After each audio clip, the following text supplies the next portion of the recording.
ஒரு குரு, இளம் சீடர்கள் எதிரில் உட்காந்துருக்கிறாங்க. குரு பாடம் நடத்திக்கிட்டு இருக்கிறார்.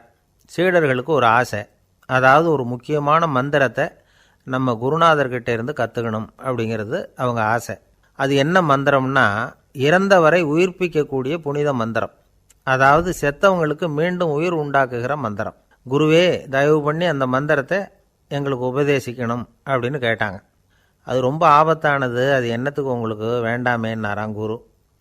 எங்களுடைய நம்பிக்கை உறுதிப்படுறதுக்காகத்தான் கேட்குறோம், வேற ஒன்றும் இல்லை அப்படின்னாங்களாம் சீடர்கள்.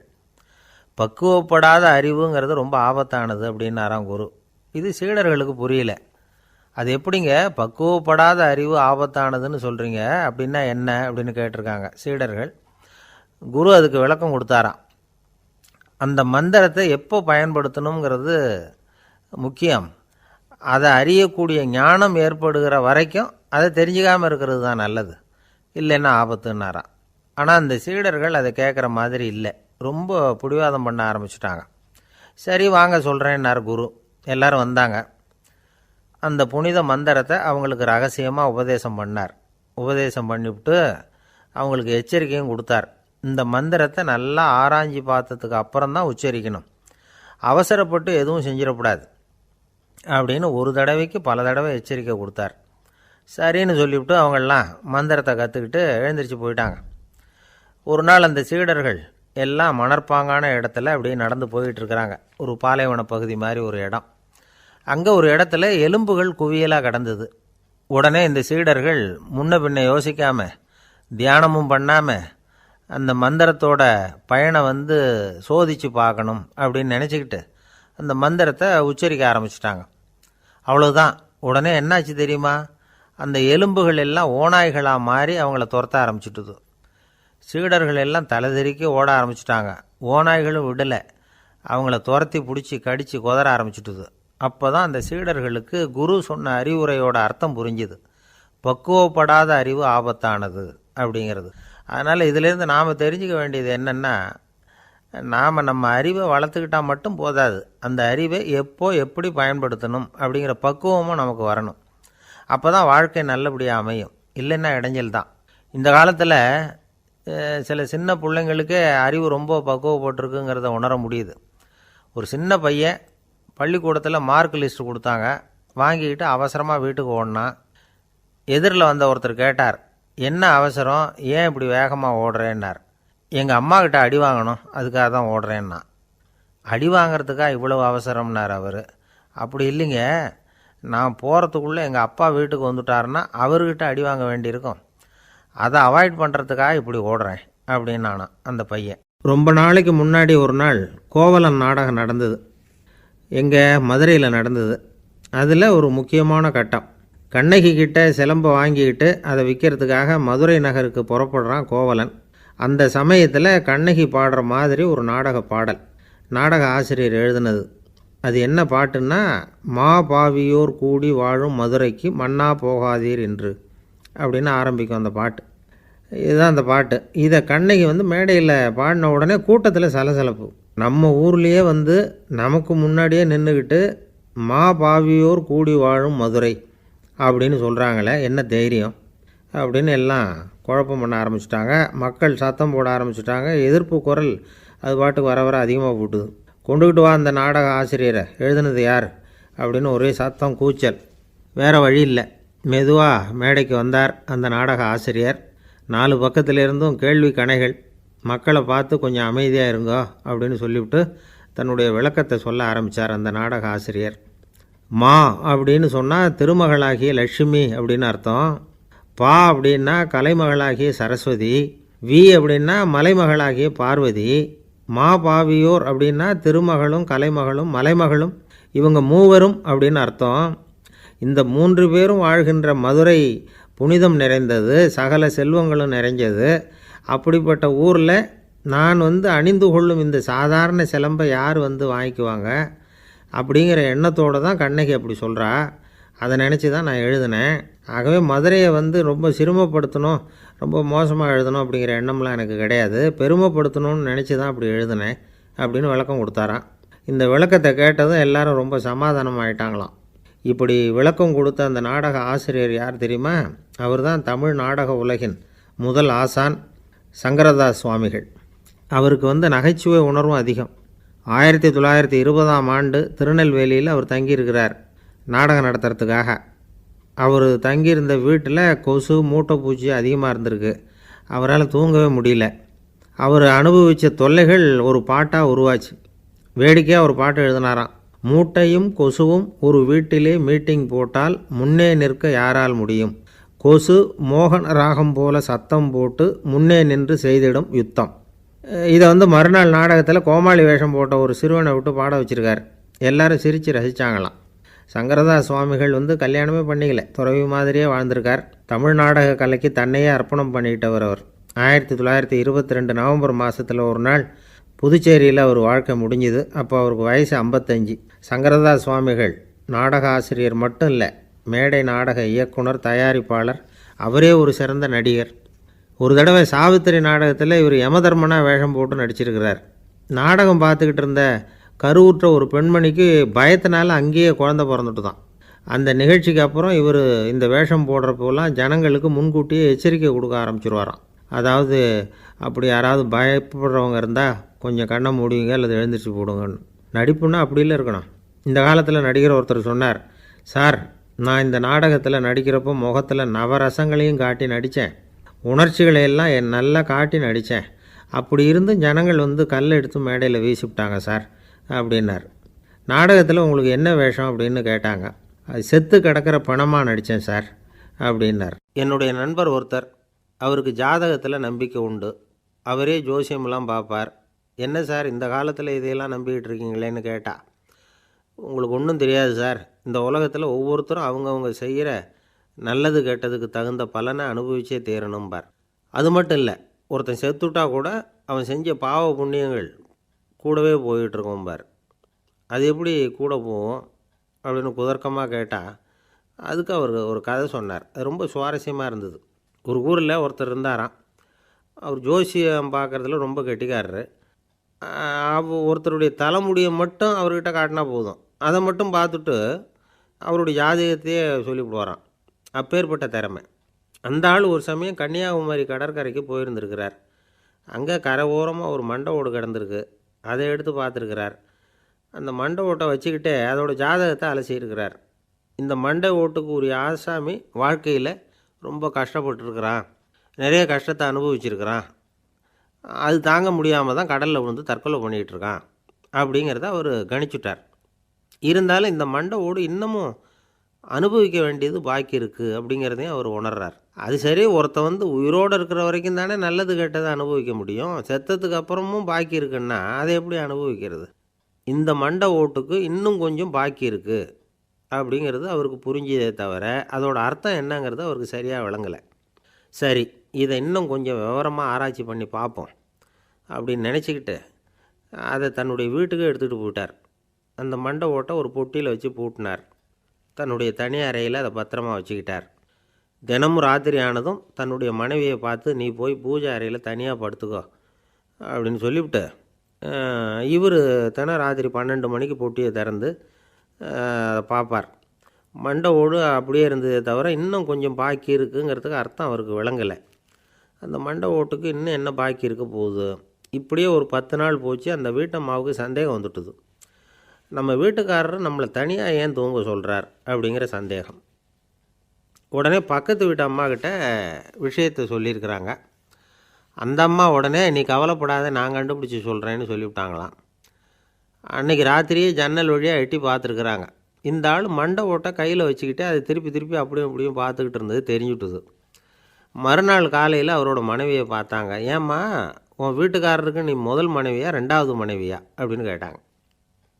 எனக்கு தெரிஞ்ச வரைக்கும் நான் ஒருத்தி தான் அவருடைய மனைவின்னாங்க. அப்படி இல்லை, நீ அவருக்கு 2வது மனைவி. முதல் மனைவியின் மண்டை ஓடு தான் அவர் கையில் இருக்குப்போ, அதை தான் அவர் தினமும் ராத்திரியில் எடுத்து பார்த்துக்கிட்டு இருக்கிறாரு அப்படின்னு விட்டாங்க அந்த அடுத்த வீட்டம்மா. அப்படியா விஷயம்னு சொல்லிவிட்டு கணவன் வீட்டில் இல்லாத நேரமாக பார்த்து அந்த மண்டை ஓட்டை எடுத்து கொண்டாந்து ஒரு உரலில் போட்டு உலக்கையால் குத்தி நொறுக்க ஆரம்பிச்சுட்டுது அந்த அம்மா. வெளியே போயிருந்த அந்த ஆள் அப்போ தான் உள்ளே நுழைஞ்சார். மண்டை ஓடு உலக்கைக்கிட்ட குத்து வாங்கிட்டு இருக்கு.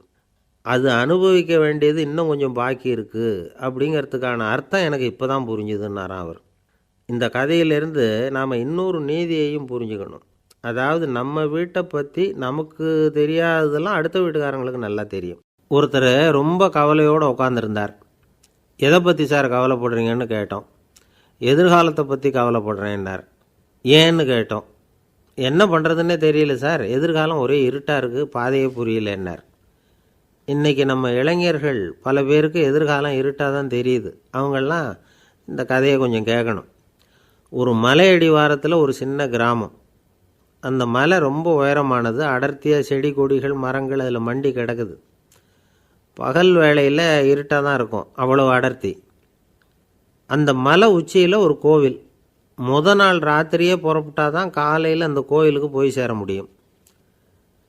கிராமத்து இளைஞன் ஒருத்தன் அந்த மலை உச்சிக்கு போக வேண்டியிருந்தது. கையில் ஒரு விளக்கை எடுத்துக்கிட்டு நாள் ராத்திரியே புறப்பட்டான். புறப்பட்டு போனவன் கிராமத்து எல்லையிலேயே நின்றுட்டான். ஏன் தெரியுமா? அவன் கையில் இருந்த விளக்கோட வெளிச்சம் 10 அடி தூரத்துக்கு தான் தெரியுது. அது வரைக்கும் தான் பாதை தெளிவாக இருக்குது. அதுக்கு அப்பாலெல்லாம் ஒரே இருட்டாக இருக்குது, பாதை புரியல. இவன் யோசனை பண்ணி பார்த்தான். மனசுக்குள்ளே ஒரு சந்தேகம். 10 அடி தூரம் தானே வெளிச்சம் தெரியுது, அப்படின்னா நாம் 10 அடி தூரம் தானே போக முடியும். அதுக்கும் அந்தாண்ட ஒரே இருட்டாக இருக்குதே, அதில் எப்படி நாம் நடந்து போகிறது? நாம் ரொம்ப தூரம் நடந்து போய் ஆகணுமே. அப்படிப்பட்ட நினப்பெல்லாம் அவனுக்கு வந்துவிட்டது. இதுதான் அவன் மனசில் ஏற்பட்ட தயக்கம். இப்படி யோசிச்சுக்கிட்டே அந்த இளம் ஆசாமி புறப்பட்ட இடத்துலையே நின்றுக்கிட்டு இருக்கிறான். அந்த சமயத்தில் ஒரு வயசான பெரியவர் அந்த பக்கமாக வந்தார். அவர் கையில் இதை விட சின்னதாக ஒரு விளக்கு வச்சுருந்தார். அது எப்படின்னா அது ஒரு 5 அடி தூரத்துக்கு தான் வெளிச்சம் காட்டுது. அவ்வளவு சின்ன விளக்கு. அவரும் மலை உச்சிக்கு போகிறதுக்காக தான் வந்துக்கிட்டு இருக்கிறார். அவரை பார்த்து இவன் கேட்டான், என்ன பெரியவரே, இவ்வளவு சின்ன விளக்கை வச்சுக்கிட்டு அவ்வளவு தூரத்துக்கு எப்படி மலையேற போகிறீங்க அப்படின்னு கேட்டான். நீ ஏன் இப்படி தயங்கிக்கிட்டே நிற்கிறேன்னு கேட்டார் பெரியவர். என்கிட்ட இருக்கிற விளக்கு 10 அடி தூரத்துக்கு தான் பாதையை காட்டுதுன்னா. இப்போ பெரியவர் சொன்னார், தம்பி, உன் கையில் இருக்கிற விளக்கு கொடுக்குற வெளிச்சத்தை வச்சு நீ முதல்ல 10 அடி தூரம் முன்னாடி போ. 10வது அடியில் போய் நின்றுக்கிட்டு பாரு, மறுபடியும் ஒரு 10 அடி தூரத்துக்கு பாதை தெரியும். இப்படி உன் கையில் இருக்கிற விளக்கு தொடர்ந்து வெளிச்சம் காட்டிக்கிட்டே இருக்கும். நீ முன்னேற முன்னேற அந்த வெளிச்சமும் முன்னேறும். அதனால் எத்தனை கிலோமீட்டர் தூரம் வேணும்னாலும் நீ இந்த 10 அடி தூரம் வெளிச்சத்தை வச்சுக்கிட்டே நீ போயிடலாம், புறப்படு அப்படின்னார். இப்போ தான் அந்த பெரியவர் சொன்னது இளைஞனுக்கு பளிச்சுன்னு புரிஞ்சுதான். உடனே உற்சாகமாக புறப்பட்டான், உச்சிக்கு போய் சேர்ந்தான். இந்த கதையிலேருந்து நாம் புரிஞ்சிக்க வேண்டியது என்ன தெரியுமா? நீண்ட கால திட்டம் ஒன்று போடும் பொழுது நமக்கு முன்னாடி இருக்கிறத மறந்துட்டு மனசை போட்டு குழப்பிக்கக்கூடாது. உங்கள் கையில் என்ன இருக்கோ அதுலேயே உங்கள் எதிர்காலம் மறைஞ்சிருக்குது. கண் முன்னாடி தெரியறத வச்சு ஆரம்பிங்க, போக போக வழி தானாக புலப்படும் அப்படிங்கிறார் ஒரு பெரியவர். பெரிய பயணங்களையெல்லாம் இப்படி தான் நடத்த வேண்டியிருக்கும். ஒவ்வொரு அடியாக எடுத்து வச்சா ஓடி போய் சேர்ந்து விடலாம். மலைச்சி போய் நின்றுட்டா நின்றுக்கிட்டே இருக்க வேண்டியது தான். நம்ம ஆள்லாம் ரொம்ப மோசமான இருக்கிறாங்க. ஒருத்தன் அப்படி தான் நீண்ட தூர பிரயாணம் ஒன்று புறப்பட்டான். ரயில் போய்கிட்டே இருந்தது. கொஞ்சம் தூரம் போச்சு, பாதி வழியில் கையில் வச்சுருந்த டிக்கெட்டை காற்றுல விட்டுட்டான். ஐயோ, என் டிக்கெட்டு போயிட்டுதே அப்படின்னு கத்த ஆரம்பிச்சிட்டான். பக்கத்தில் இருந்த பெரியவர் அவனை பார்த்து பரிதாபப்பட்டு, கவலைப்படாத தம்பி, போனால் போகுது, வேறு டிக்கெட் வாங்கிக்கலாம் அப்படின்னு ஆறுதல் சொன்னார். அதுக்கு அவன் சொல்கிறான், சார், நான் அதுக்காக அழலை, அந்த டிக்கெட்டு கிடைச்சா தானே நான் எந்த ஊருக்கு போகணுங்கிறது எனக்கு தெரியும் அப்படிங்கிறான். ஒரு ஊரில் ஒரு ஆள் இருந்தான். அவனுக்கு ஒரே ஒரு மகள். அவளை நல்ல இடத்துல கட்டி கொடுக்கணும்னு ஆசைப்பட்டான். அதுக்காக மாப்பிள்ளை தேடிகிட்டு இருந்தான். அவன் கொஞ்சம் வசதியான ஆள், அதனால் நிறைய பேர் வந்தாங்க. இருந்தாலும் ஒரு நல்ல குணமுள்ள மாப்பிள்ளையாக இருக்கணும் அவன் எதிர்பார்த்தான். அப்படி இருக்கணும்னு தொடர்ந்து முயற்சி பண்ணான். கடைசியாக ஒரு 3 பேர் கிடைச்சாங்க. அந்த 3 பேரில் யாரை தேர்ந்தெடுக்கிறது, இதுதான் அவனுக்கு வந்த குழப்பம். இந்த நிலைமையில் ஒரு பெரியவரை தேடி போனான். அவர்கிட்ட தன்னுடைய பிரச்சனையை சொன்னான். அவர் கொஞ்சம் யோசனை பண்ணார். அதுக்கப்புறம் 3 பேரையும் கூப்பிட்டார். இதை பாருங்கப்பா, உங்கள் 3 பேருக்கும் 3 மாத கால அவகாசம் தர்றேன். நீங்கள் இப்போ போகலாம். 3 மாதம் கழித்து திரும்பி வரலாம். அப்படி வரும்பொழுது இந்த 3 மாத காலத்தில் நீங்கள் செஞ்ச நல்ல காரியம் ஏதாவது ஒன்று சொல்லணும். அதை வச்சு உங்களில் ஒருத்தரை நாங்கள் தேர்ந்தெடுத்துக்கிறோம் அப்படின்னு சொன்னாராம். 3 பேரும் சரின்னு சொல்லிவிட்டு திரும்பி போயிட்டாங்க. 3 மாதம் ஆச்சு. அதுக்கப்புறம் ஒரு நாள் திரும்பி வந்தாங்க. அவர் அவங்கள கூப்பிட்டு உட்கார வச்சார். அப்புறம் கேட்டார், இப்போ சொல்லுங்கள், இந்த 3 மாத காலத்தில் நீங்கள் செஞ்சுருக்கிற ஏதாவது ஒரு நல்ல காரியத்தை சொல்லுங்க அப்படின்னார். முதல்ல ஒருத்தன் எழுந்திரிச்சு நின்னான். ஐயா, எங்கள் அப்பா இறந்த பிறகு அவரோட கணக்கு வழக்குகளை எடுத்து பார்த்துக்கிட்டு இருந்தேன். அவர் ஒரு வியாபாரிகிட்ட 10,000 ரூபா கடன் வாங்கியிருக்கிறதாக எழுதியிருந்தார். அந்த வியாபாரியும் இப்போ உயிரோடு இல்லை. இருந்தாலும் அந்த வியாபாரியோட மகனை தேடி கண்டுபிடிச்சேன். கணக்கு புத்தகத்தை காட்டினேன். எங்கள் அப்பா உங்கள் அப்பா கிட்ட 10,000 ரூபா கடன் வாங்கியிருக்கிறதாக இதை எழுதியிருக்கிறார். அதனால் அதை திருப்பி கொடுக்கறதுக்காக வந்திருக்கிறேன். இந்தாங்க அந்த பணம் அப்படின்னு சொல்லி கொடுத்துட்டு வந்துட்டேன் அப்படின்னு நானும். இதை பெரியவர் கவனமாக கேட்டுக்கிட்டார். அதுக்கப்புறம் 2வது இளைஞன் எழுந்திரிச்சான். ஐயா, நான் போன மாதம் ஒரு நாள் ராத்திரி வேளையில் ஒரு காட்டுப்பாதை வழியாக எங்கள் ஊருக்கு போய்கிட்டு இருந்தேன். அந்த சமயத்தில் அந்த வழியாக வந்துக்கிட்டு இருந்த ஒரு வழிப்போக்கர்கிட்ட 4-5 திருடர்கள் வம்பு வளர்த்து அவர்கிட்ட இருந்த பொருளை எல்லாம் கொள்ளையடிச்சிக்கிட்டு இருந்தாங்க. நான் உடனே ஒரு குச்சியை எடுத்துகிட்டு ஓடினேன். அந்த திருடர்களை அடித்து விரட்டினேன். பொருளையெல்லாம் மீட்டு அந்த வழிப்போக்கர்கிட்ட ஒப்படைச்சேன். அவரை பத்திரமா அழைச்சிக்கிட்டு போய் அவர் வீட்டில் விட்டுட்டு வந்தேன் அப்படின்னு நானும். இதையும் பெரியவர் கவனமாக கேட்டுக்கிட்டார். அடுத்தபடியாக 3வது இளைஞன் எழுந்திரிச்சான். ஐயா, போன மாதம் ஒரு நாள் நான் ஒரு மலைப்பாதை வழியாக போய்கிட்டு இருந்தேன். மலைப்பாதை விளிம்பில் ஒரு மதகு கட்டை, அது மேலே ஒரு ஆள் படுத்து தூங்கிட்டு இருந்தான். அந்த பக்கம் தவறி உருண்டு விழுந்திருந்தான்னா அதில் பாதாளம். அது மலையடி வாரத்தில் போய் தான் விழணும், அவ்வளவு பள்ளம். அது தெரியாமல் அவன் பாட்டுக்கு தூங்கிட்டு இருந்தான். நான் உடனே அவன்கிட்ட ஓடி போய் குனிஞ்சு அவன் முகத்தை பார்த்தேன். அப்போ தான் புரிஞ்சுது, அவன் ஏற்கனவே எனக்கு தெரியும். அவனை எனக்கு நிறைய கெடுதல் பண்ணியிருக்கிறான், இடைஞ்சல் கொடுத்தவன். இருந்தாலும் ஐயோ பாவம்னு நினச்சி அவனை எழுப்பி பாதுகாப்பாக வேற ஒரு இடத்துல படுக்க வச்சுட்டு வந்தேன் அப்படின்னு நானும். பெரியவர் இதையும் கேட்டுக்கிட்டார். அதுக்கப்புறம் அவங்க 3 பேரையும் பார்த்து, நீங்கள் போகலாம், நாங்கள் யோசித்து முடிவு பண்ணி உங்களுக்கு சொல்லி அனுப்புகிறோம் அப்படின்னாராம். அந்த இளைஞர்கள் புறப்பட்டு போயிட்டாங்க. அதுக்கப்புறம் அந்த பெண்ணோட அப்பாவை பார்த்து சொன்னார், இந்த 3 பேருமே நல்ல பிள்ளைங்க தான், அதில் ஒன்றும் சந்தேகம் இல்லை. இருந்தாலும் இந்த 3 பேர் செஞ்ச செயல்களையும் ஒப்பிட்டு பார்க்க வேண்டியிருக்கு. முதல் இளைஞன் நேர்மைக்கு எடுத்துக்காட்டாக விளங்குறான். இந்த காலத்தில் இது மாதிரி இளைஞர்களை பார்க்குறது ரொம்ப கஷ்டம்தான். இருந்தாலும் அவன் கடமையை தான் செஞ்சான். 2வது இளைஞன் நல்ல வீரன், தைரியசாலி. ஒரு வீரன் எதை செய்யணுமோ அதைத்தான் இவன் செஞ்சான். இவன் ஒரு லட்சிய மனிதன். 3வது இளைஞன் தன்னுடைய பகைவனுக்கே உதவி செஞ்சுருக்கான். அவன் உயிரை காப்பாற்றியிருக்கிறான். பகைவனுக்கு அருள்வதுங்கிறது ஒரு சாதாரண மனுஷனால் செய்யக்கூடிய காரியம் இல்லை.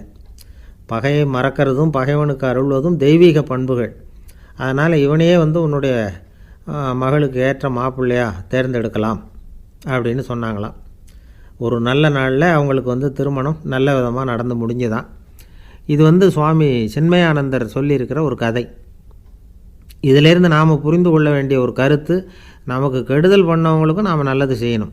ஆனால் நடைமுறையில் அப்படி நம்மளால் செய்ய முடியறதில்ல. அதுதான் சிக்கல். நம்மால் ஒருத்தங்கிட்ட கேட்டேன், ஏண்டா உன்னுடைய பகைவன் ஒருத்தன் அது மாதிரி ஒரு மலைப்பாதை மதகு கட்டையில் படுத்திருந்தா உடனே நீ என்ன நினைப்ப அப்படின்னு கேட்டோம். இது ஒரு அருமையான சந்தர்ப்பம்னு நினைப்பேன் அப்படின்னா. எதுக்குன்னு கேட்டோம். அவனை அந்த பக்கமாக உருட்டி கீழே தள்ளுறதுக்கு அப்படின்னா. ஒரு காடு, அங்கே புத்தர் அவர் பாட்டுக்கு நடந்து போய்கிட்டே இருக்கிறார். அவருக்கு பின்னாடி ஒரு குரங்கு, அதுவும் தொடர்ந்து வந்துக்கிட்டே இருக்குது. புத்தர் திரும்பி பார்த்தார். குரங்கு அப்படியே குதித்து உயர எழும்பி ஒரு கிளையில் போய் உக்காந்துது. ஏன் இப்படி பண்ணுறேன்னு கேட்டார் புத்தர். என்னை சாதாரணமாக நினைக்க வேணாம், நான் மகாமந்தி, என்னால் எல்லாம் முடியும், முடியாதுங்கிற வார்த்தையே என்னுடைய அகராதியில் கிடையாது, என்ன வேணும்னாலும் செய்வேன் அப்படின்னுது. அப்படின்னா ஒரு பந்தயம் வச்சுக்கலாமான்னார் இவர். ஓ வச்சுக்கலாமேன்னுது. வேறு ஒன்றும் இல்லை, இப்போ நீ மேலே எழும்பி அந்த கிளையில் உட்காந்தது மாதிரி அங்கேருந்து தாவி என் உள்ளங்கையில் உட்காரணும், அவ்வளவுதான் அப்படின்னார். அப்படி உட்காந்துட்டா என்ன பரிசு அப்படின்னு கேட்டது. அது சொர்க்கத்தில் இருக்கிற மாமன்னன் மரகத சக்கரவர்த்தியை என்னோட இருக்கும்படியாக கூப்பிட்டுக்கிறேன். அந்த சமயத்தில் அவருடைய அரியணை அங்கே காலியாகிடும், நீ அதில் போய் உட்காந்துக்கலாம். பந்தயத்தில் தோத்துட்டா ஒரு கல்ப காலம் இந்த பூமியில் வாழ வேண்டியிருக்கும், அதுக்கு பிறகு தான் என்கிட்ட வர முடியும், என்ன சொல்கிற அப்படின்னார். குரங்குக்கு தாவறது ஒரு பெரிய காரியமா? இது எனக்கு ரொம்ப சாதாரண விஷயம், என்ன இப்போவே தாவட்டுமா அப்படின்னுது. சரின்னு சொல்லி உள்ளங்கையை நீட்டினார். அவருடைய கை தாமரை இலை அளவுக்கு அப்படியே விரிஞ்சுது. குரங்கு சௌகரியமாக உட்கார்றதுக்காக. குரங்கு தாவறதுக்கு தயாராச்சு. அதுக்கு முன்னாடி ஒரு சின்ன யோசனை. அதுக்கு இந்த கிளையிலேருந்து அந்த கைக்கு தாவறது எனக்கு ரொம்ப அற்பமான ஒரு வேலை. இது ரொம்ப சாதாரணம். என்னுடைய கௌரவத்துக்கு இது சரியாக இருக்காது. அதனால் நான் என்ன பண்ண போகிறேன்னா, இங்கேருந்து கிளையிலேருந்து அப்படியே உயரம் எழும்ப போகிறேன். எழும்பி மேல் உலகம் போய் அங்கே ஒரு சுற்றிவிட்டு அதுக்கப்புறம் அங்கேருந்து நேராக வந்து இந்த கையில் உட்கார போகிறேன் அப்படின்னு நினச்சிது. என்ன யோசிக்கிற அப்படின்னார் புத்தர். ஒன்றும் இல்லை, இந்த பாயிரம் பார் அப்படின்னு சொல்லி தாவி உயர போயிட்டுது. கொஞ்ச நேரத்தில் வான உலகத்துக்கே போய் சேர்ந்துட்டுது. அங்கே போய் பார்த்தா அங்கே ஒரு 5 பளிங்கு தூண்கள் இளம் சிவப்பு நிறத்தில் நின்றுக்கிட்டு இருக்குது. குரங்கு நினச்சிக்கிட்டுது, புத்தர்கிட்ட போய் இந்த பளிங்கு தூண்களை பார்த்தோம்னு சொன்னால் அப்படியே திகைச்சி போயிடுவார். இந்த தூணில் ஏதாவது அடையாளம் செஞ்சுட்டு போகணும் அப்படின்னு அந்த இடத்துல மிதந்துக்கிட்டே நினச்சிது. உடனே ஒரு தூணில் எழுதிச்சு. என்ன எழுதிச்சுன்னா, ஒரு மகா ஞானி இங்கே வந்துட்டு போகிறார் அப்படின்னு எழுதிச்சு. எழுதிவிட்டு அப்படியே கீழே தாவி வந்து புத்தரோட உள்ளங்கையில் உட்காந்துது. எப்படி பார்த்தீங்களா என்னுடைய வேலை? வான உலகத்துக்கே போய் அங்கே இருக்கிற 5 பளிங்கு தூண்களை பார்த்துட்டு அதில் நான் வந்த விவரத்தை எழுதி வச்சுட்டு அதுக்கப்புறம் இங்கே வந்திருக்கிறேன் அப்படின்னுது ரொம்ப பெருமையாக. அப்படியா அப்படின்னார் புத்தர். ஆமாம், சந்தேகமாக இருந்தால் வாங்க, அழைச்சிட்டு போய் காட்டுறேன் அப்படின்னுது அந்த குரங்கு. அதுக்கு தேவையில்லை, அப்படியே கொஞ்சம் கீழே குனிஞ்சு பார் தெரியும் அப்படின்னார் புத்தர். அங்கே பார்த்தா புத்தரோட உள்ளங்கை தெரிஞ்சுது. நல்லா உத்து பார்த்துது. அவரோட ஒரு விரலில் அது எழுதிய வாசகம் தெரிஞ்சுது. குரங்கு யோசனை பண்ணிச்சு, அப்படின்னா வானத்தில் நான் பார்த்தது புத்தரோட விரல்களா அப்படின்னு யோசிச்சுது. இதை புரிஞ்சுக்கிட்ட உடனே அந்த குரங்கோட கர்வம் அழிஞ்சு போச்சான். நம்ம மனசு தான் இந்த குரங்கு. மனம்ங்கிறதும் ஆணவங்கிறதும் ஒரு நாணயத்தின் 2 பக்கங்கள். மனம் உள்ளவரை ஆணவமும் இருக்கும். மனம் அழிஞ்சாதான் ஆணவம் அழியும். மனம் அழிய வேண்டும் அப்படின்னு பெரியவங்க சொல்கிறது இந்த அர்த்தத்தில் தான். நம்ம ஆளுங்க சவால் விடுறதெல்லாம் வேறு மாதிரி. ஒருத்தன் ஒரு வாய்க்காலை தாண்டுறேன்னு பந்தயம் கட்டி தாண்ட முடியாமல் வாய்க்காலில் விழுந்து காலை உடச்சிக்கிட்டு கட்டு போட்டுக்கிட்டு வந்தான். ஏன்டா அப்படின்னு கேட்டாங்க. நான் பந்தயம் கட்டின நேரம் சரியில்லை அப்படின்னா. எப்படிறான்னு கேட்டிருக்காங்க. வாய்க்காலில் தண்ணி இருக்கிற நேரமாக பார்த்து பந்தயம் கட்டியிருக்கணும் அப்படின்னானா. ஒரு அம்மா, அவங்களுக்கு 35 வயசு இருக்கும். குடும்பத்தில் எந்த கஷ்டமும் இல்லை. இருந்தாலும் காரணம் இல்லாமல் பிள்ளைங்க பேரில் கோவப்படுறது, எரிஞ்சு விடுறது அவங்க வழக்கம். பிள்ளைங்க அழும். உடனே அவங்க மனசும் சங்கடப்படும். இன்னொரு அம்மா, நல்ல வேலையில் இருக்கிறவங்க, வாரத்துக்கு ஒரு தடவையாவது தலைவலி வந்துடும். இவங்களுக்கெல்லாம் உடம்புல எந்த கோளாறும் இல்லை, மனசு மட்டும் சரியாக இருக்காது. தூக்க மாத்திரை கையில் வச்சுருப்பாங்க. 30-35 வயசுடைய பெண்களுக்கு சர்வசாதாரணமாக காணப்படுகிற மனக்கோளாறு இது. இதுக்கு பேர் மனவாட்டம், டிப்ரெஷன், மனமடிவு அப்படின்னு சொல்லலாம். இந்த நோய்க்கு அறிகுறி என்ன தெரியுமா? மனசில் வருத்தமான உணர்வு இருக்கும். அடிக்கடி அழலாம் போல தோணும். முன்னால் எல்லாம் எந்தெந்த செயலில் ஆர்வம் இருந்ததோ அதெல்லாம் குறைஞ்சிரும், அல்லது சுத்தமாகவே ஆர்வம் இல்லாமல் போயிடும். சில பெண்கள் இளம் வயசில் பக்கத்தில் இருக்கிறவங்க கிட்ட கலகலப்பாக பேசுவாங்க. வீட்டை அலங்கரிக்கிறதுல ஆர்வம் இருக்கும். இப்போ அதிலெல்லாம் ஆர்வம் இல்லாமல் போயிடும். எந்த வேலை செஞ்சாலும் சீக்கிரம் களைப்பு அடைஞ்சுடுறது மாதிரி ஆகிடும். நமக்கு யாருமே உதவியாக இல்லை, நம்ம எல்லாரும் கை விட்டுட்டாங்க போல் இருக்குதே அப்படிங்கிற உணர்வுலாம் உண்டாகும். தன்னைத்தானே குறை சொல்லிக்குவாங்க. நாம் தப்பு பண்ணிவிட்டோம் போல் இருக்குதே அப்படின்னு தோணும். குற்றம் பண்ணிட்டதா நினச்சி கஷ்டப்படுவாங்க. பசி இருக்காது, தூக்கத்தில் தொந்தரவு இருக்கும். அடிக்கடி செத்து போடலாங்கிற உணர்வு வரும். தற்கொலை பண்ணிக்கலாங்கிற எண்ணம் உண்டாகும். சில பேர் தற்கொலை முயற்சியில் கூட ஈடுபடுவாங்க. சில பேருக்கு பலவிதமான உடல் வலிகள் இருக்கும், பலவீனம் இருக்கும், சீக்கிரமாக களைப்படைஞ்சு போடுவாங்க. இதெல்லாம் மனவாட்ட நோய்க்கான தன்மைகள். இந்த மனவாட்டம், அதாவது டிப்ரெஷனை 2 வகையாக பிரிக்கலாமா. ஒன்று தானாக உண்டாக்கிக்கிறது, இன்னொன்று எதிர் விளைவை உண்டு பண்ணுகிற அல்லது நரம்பு சம்பந்தப்பட்ட டிப்ரெஷன். தானாக உண்டாக்கிக்கிற மனவாட்ட நோய் இருக்குது பாருங்கள், அதுக்கு ஏதாவது சூழ்நிலை காரணமாக இருக்கலாம், அல்லது இல்லாமலும் போகலாம். மூளையில் டொப்பாமைன் அல்லது செரட்டோனின் இதோட அளவு குறையும் பொழுது இந்த டிப்ரெஷன் உண்டாகுது. இதுக்கு ஓரளவு பிறவி காரணங்கள் கூட இருக்கலாம். குடும்பத்தில் வேறு சிலருக்கும் வரலாம். பாதிக்கப்பட்ட பெண்ணை பார்க்குறதுக்கு பலவீனமாக தெரியும். கடுமையான குற்ற உணர்வு இருக்கும். தனியாக இருக்கிறதுக்கு ஆசைப்படுவாங்க. நடு ராத்திரியில் எழுந்திரிச்சு உட்காந்து கஷ்டப்பட்டுக்கிட்டு இருப்பாங்க. கொடூரமான முறையில் தற்கொலை பண்ணிக்க முயற்சி பண்ணுவாங்க. தீ வச்சுக்கிறது, அமிலத்தை குடிக்கிறது, தூக்கில் தொங்குறது. இப்படி தானாக வரவழைச்சிக்கிற மனவாட்ட நோய் வந்து மறையக்கூடிய நோய். ஒரு தடவை வந்தால் 3லேருந்து 6 மாதம் வரைக்கும் நீடிக்கும். இடைப்பட்ட காலங்களில் நோயாளி இயல்பாக இருப்பார். எதிர் விளைவை உண்டு பண்ணுகிற அல்லது நரம்பு சம்பந்தப்பட்ட மனவாட்ட நோய் எப்படின்னா, கணவன் மனைவி மாமியார் மருமகள் இப்படிப்பட்ட உறவு முறை பிரச்சனைகள், தோல்விகள், எரிச்சல்கள், ஆஃபீஸு பிரச்சனை, இப்படிப்பட்ட சூழ்நிலையால் உண்டாகிறது. எல்லாத்துக்கும் மருந்து இருக்குது, மார்க்கம் இருக்குது, கவலைப்பட வேண்டியதில்லை, தைரியமாக இருக்கணும். உளவியல் மருத்துவம் இதுக்கு ரொம்ப உபயோகமாக இருக்கும். சில பெண்களை பாருங்கள், அவங்க எதுக்கும் அலட்டிக்கிறது இல்லை. ஒரு அம்மா அப்படி தான் தன்னுடைய கணவனை அழைச்சிக்கிட்டு ஒரு மனநோய் மருத்துவர்கிட்ட வந்தாங்க. டாக்டர், எங்கள் வீட்டுக்காரர் திடீர்னு ஒரு மாதிரி ஆயிட்டார், வித்தியாசமாக நடந்துகிறார். எப்படின்னா, இவர் தன்னையே ஒரு ஒட்டடை குச்சியாக நினச்சிக்கிட்டு இருக்கிறார். அப்படி நினச்சிக்கிட்டு தன்னுடைய தலையாலேயே வீட்டில் உள்ள ஒட்டடையெல்லாம் தொடச்சிக்கிட்டு இருக்கிறார் அப்படின்னாங்க. எவ்வளவு நாளாக அப்படி இருக்குதுன்னு கேட்டார் டாக்டர். 1 வாரமாக அப்படி இருக்குது அப்படின்னாங்க அந்த அம்மா. அப்படின்னா முன்னாடியே ஏன் அழைச்சிட்டு வரல அப்படின்னு கேட்டார் டாக்டர். வீடு பூரா சுத்தமாகட்டுமேனு பார்த்துக்கிட்டு இருந்தேன் டாக்டர் அப்படின்னாங்களாம் அந்த அம்மா. ஒரே ஒரு ஊரில் ஒரு பாதிரியார் இருந்தார். ரொம்ப நாள் சந்தோஷமாக வாழ்ந்தார். ஒரு நாள் அவர் மடத்து சமையல் அறையில் பாத்திரங்களை கழுவி துலக்கி சுத்தப்படுத்திக்கிட்டு இருந்தார். அந்த சமயத்தில் ஒரு தேவதூதன் அவர் முன்னாடி வந்து நின்னான். இவர் நிமிர்ந்து பார்த்தார். ஆண்டவர் என்னை உங்ககிட்ட அனுப்பியிருக்கிறார், பரலோகத்தில் வாசம் செய்கிறதுக்கு உங்களுக்கு நேரம் வந்துட்டுது அப்படின்னு அந்த ஆள். ஆண்டவருக்கு என்னோட ஞாபகம் வந்ததுக்கு நன்றி. ஆனாலும் இப்போ இங்கே நீயே பாரு, எவ்வளவு பாண்டங்கள் பாக்கி இருக்குது, இவ்வளவையும் நான் சுத்தப்படுத்த வேண்டியிருக்கு. நான் நன்றி கெட்டவனாக இருக்க விரும்பலை. இந்த பணியை முடிக்கிற வரைக்கும் என்னுடைய பரலோக வாழ்வை தள்ளி வைக்க முடியுமா? நீ என்ன நினைக்கிற அப்படின்னு கேட்டார். தேவதூதன் தனக்கே உரிய விவேகத்தோட அன்போட பாதிரியாரை பார்த்தான். சரி, என்ன செய்யலாம்ங்கிறத அப்புறம் சொல்கிறேன் அப்படின்னு சொல்லிவிட்டு புறப்பட்டு போயிட்டான். ஒரு நாள் அந்த பாதிரியார் தோட்டத்தில் உள்ள களைகளையெல்லாம் ஒரு களை கொத்தியால் கொத்தி களை எடுத்துக்கிட்டு இருக்கிறார். அந்த சமயத்தில் இந்த தேவதூதன் மறுபடியும் அவர் முன்னாடி நிற்கிறான். பாதிரியார் பார்த்தார். இதை பாரு, இந்த தோட்டம் பூராவும் எவ்வளவு களை மண்டி கிடக்கு, பரலோகம் கொஞ்ச காலம் எனக்காக பொறுத்திருக்கலாம்னு நீ நினைக்கிறியா அப்படின்னு கேட்டார். தேவதூதன் சிரிச்சுக்கிட்டே மறுபடியும் மறைஞ்சிட்டான். மறுபடியும் அவர் களை எடுக்கிறது, தானிய களஞ்சியத்துக்கு வர்ணம் பூசுறது, இப்படிப்பட்ட வேலைகளில் ஈடுபட்டிருக்கார். இன்னொரு நாள் ஒரு மருத்துவமனையில் நோயாளிகளை கவனிச்சிக்கிட்டு ரொம்ப தீவிரமாக இருக்கிறார் அந்த பாதிரியார்.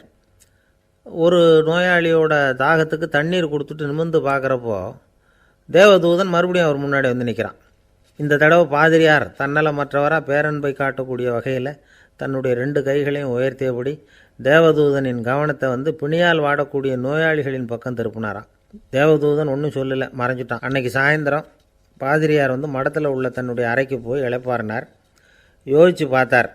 தேவதூதனையும் தேவதூதனின் விருப்பத்தையும் பல நாள் தள்ளி போட்டு வந்ததையும் அவர் ரொம்ப நினச்சி பார்த்தார்.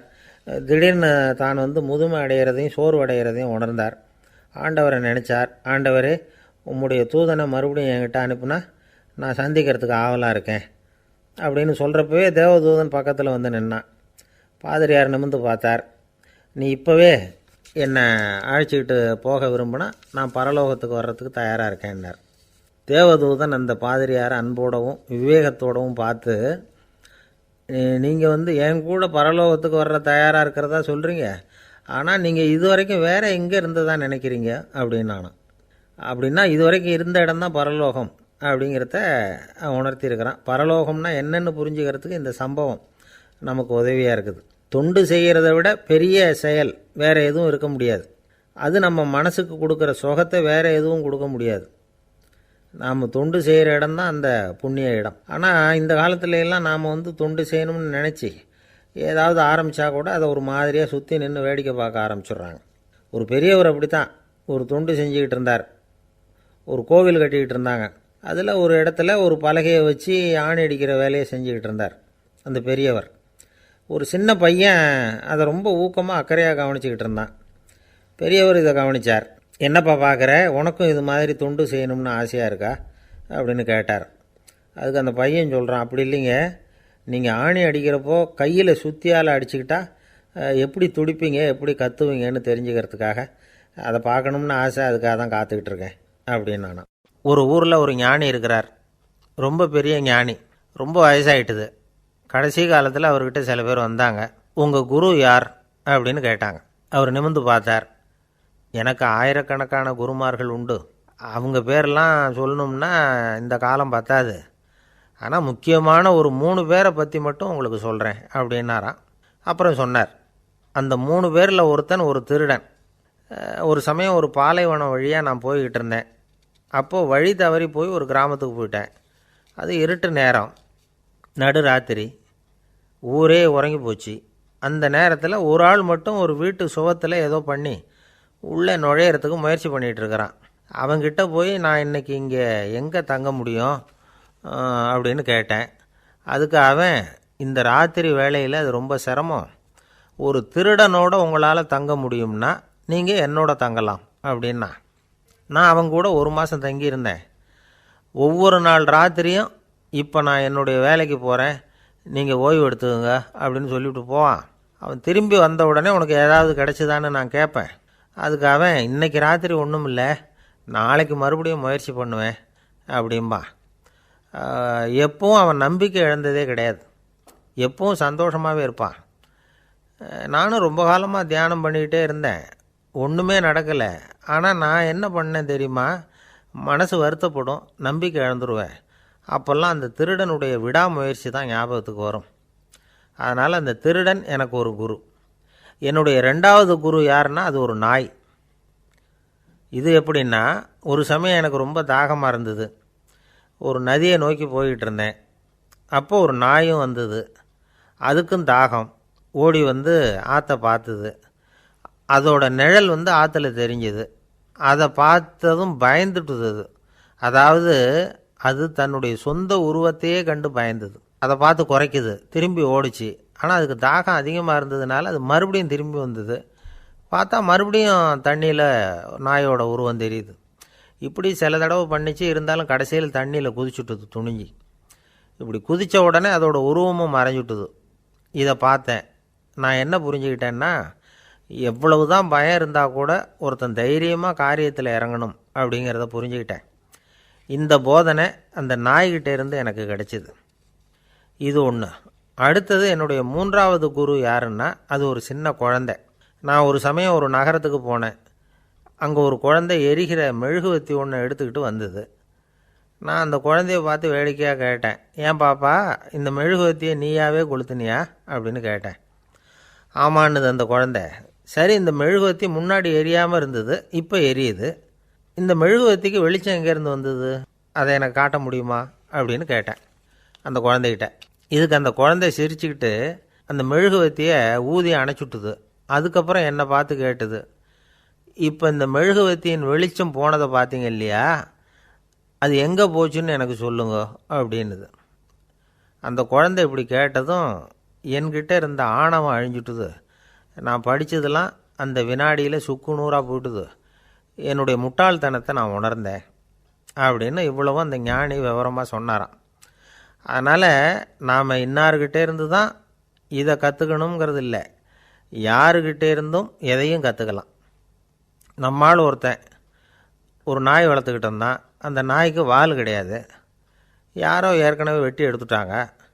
இந்த நாய் தான் சார் எனக்கு குரு, அதுக்கிட்டே இருந்து கூட நான் பாடம் கற்றுக்கிட்டு இருக்கிறேன் அப்படின்னா. அப்படி என்ன கற்றுக்கிட்டேன் அந்த வால் இல்லாத நாய்கிட்டே இருந்து அப்படின்னு கேட்டோம். நாம் யாருக்கிட்டையும் வாலாட்டக்கூடாது அப்படிங்கிற பாடத்தை அதுக்கிட்டே இருந்து தான் நான் கற்றுக்கிட்டேன் அப்படின்னா. ஒருத்தர் சிகரெட்டும் கையுமா வந்தார்.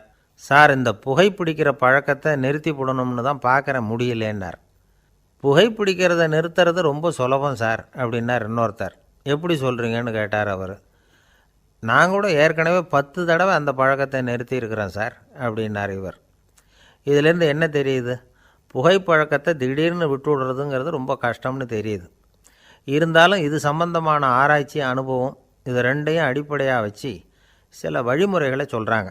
அதாவது புகைப்பிடிக்கிறத நிறுத்துறதுக்கு 10 வழிகள் உண்டு அப்படின்னு சொல்கிறாங்க. அது என்னங்கிறது தெரிஞ்சுக்கிட்டா உபயோகப்படுதான்னு பார்க்கலாமே. முதல் கருத்து என்னன்னா, கொஞ்ச நாளைக்கு புகைப்பிடிக்கிற நண்பர்களை விட்டு விலகி இருக்கணும்.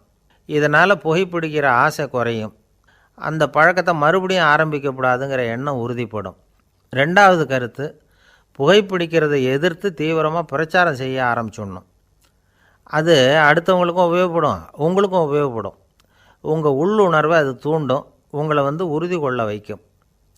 மூன்றாவது கருத்து என்னென்னா, தினமும் 2 தடவை குளிக்கணும். எப்படி தெரியுமா? முதல்ல வெது வெதுப்பான தண்ணீர், அப்புறம் குளிர்ந்த தண்ணீர், இப்படி மாறி மாறி குளிக்கணுமா. நாலாவது கருத்து, உடற்பயிற்சிகள் செய்யணும். மூச்சு வாங்குற மாதிரியான பயிற்சிகள் ரொம்ப நல்லதான். பிராணாயாமம் அப்படிங்கிற மூச்சு பயிற்சி ரொம்ப நல்லதுங்கிறாங்க.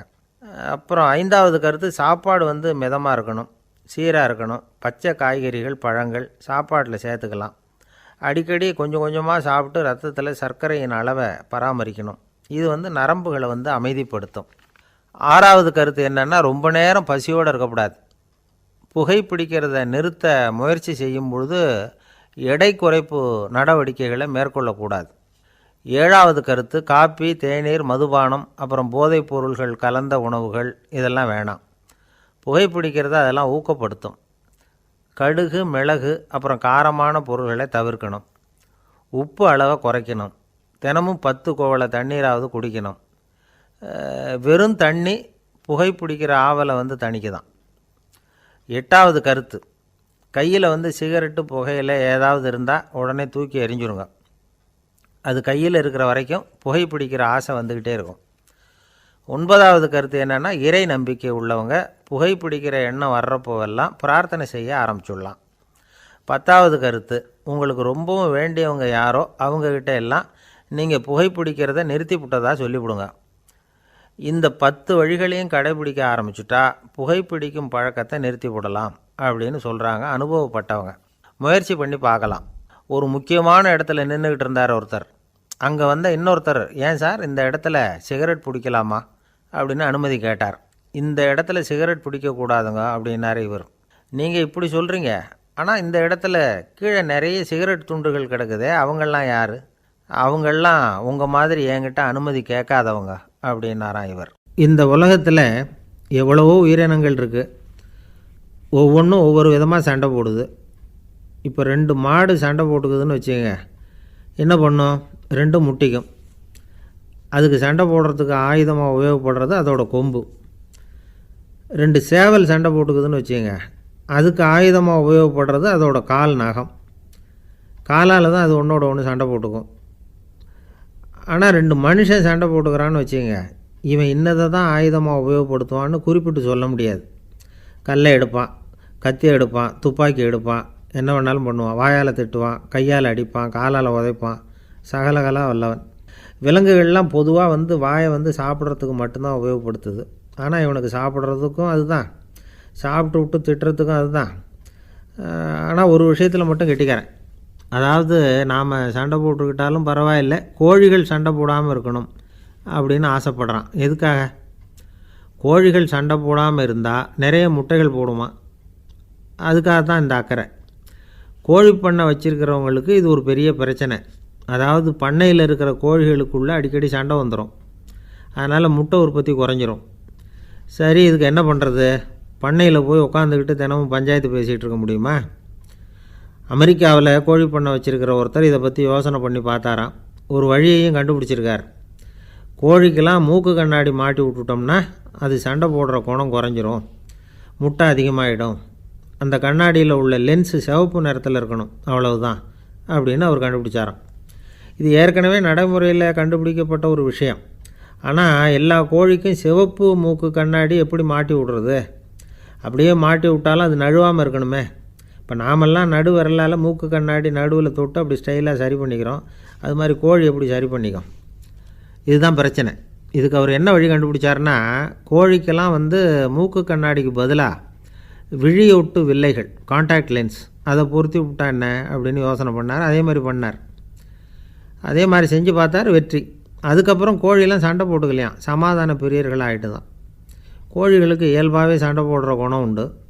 ஆனால் அதோட கண்ணுக்கு பார்க்குற பொருள்லாம் ரோஜா நிறத்துலையோ அல்லது இன்னும் சொல்லப்போனால் அழுத்தமான சிவப்பு நிறத்துலையோ தெரிஞ்சதுன்னா சண்டை போடுற குணம் குறைஞ்சிருதான்.